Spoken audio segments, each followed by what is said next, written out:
Take a listen to this.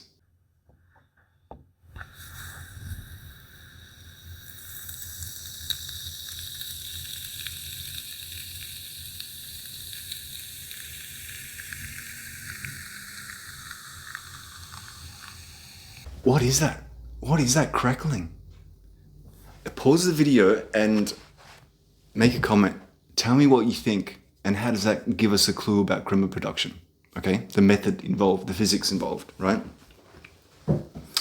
I'll give you a short little while.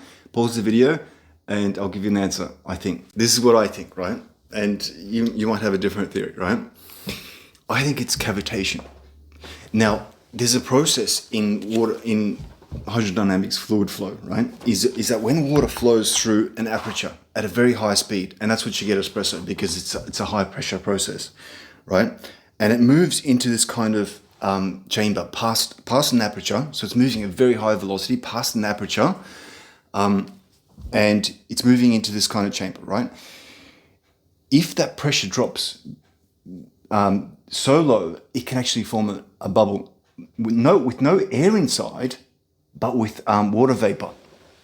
And then that bubble, when the pressure becomes greater, will actually collapse in on itself.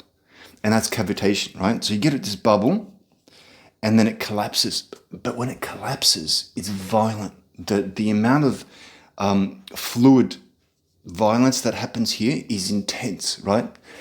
And you need that. Why? Because oils are immiscible and they'll bleed off the surface of a coffee particle, right? So they bleed off these surfaces as globules, but they don't mix with water and they're sticky to the coffee. So how do they come off? I think it's because of the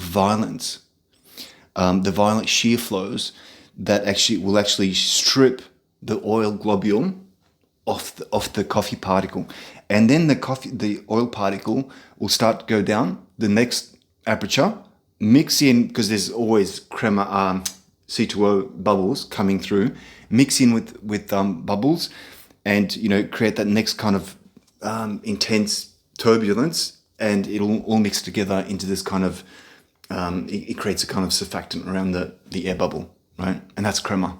I think that's how crema forms. So I thought that was really interesting. I think this process requires a very specific chamber size.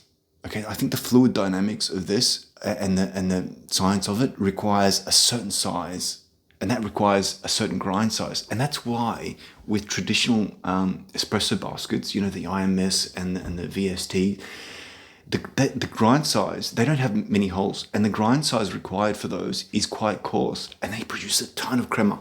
Those baskets, they produce a ton of crema. I think it's because of this. You need a specific size, and also the bubbles are larger because we talked about that fine filtering layer at the bottom of the basket. That filtering layer in those kind of IMS baskets is larger, right?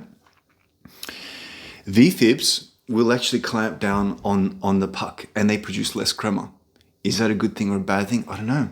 I mean, you be the judge. It does remove a bit of the bitterness because crema is bitter, right? Anyway, I thought that was really interesting. I'm still kind of trying to work out this God shot concept, right? Because espresso is kind of there's three things in the cup. There's the dissolvables. We can classify, right?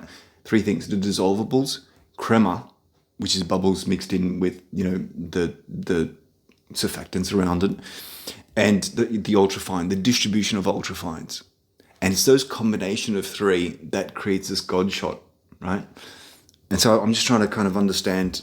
I've got a theory on the God shot and how to solve for it mathematically. I'll make more videos. But anyway, this video is on crema, right? And what you got to experience with the VFiPPs. They'll reduce crema a little bit. Yeah.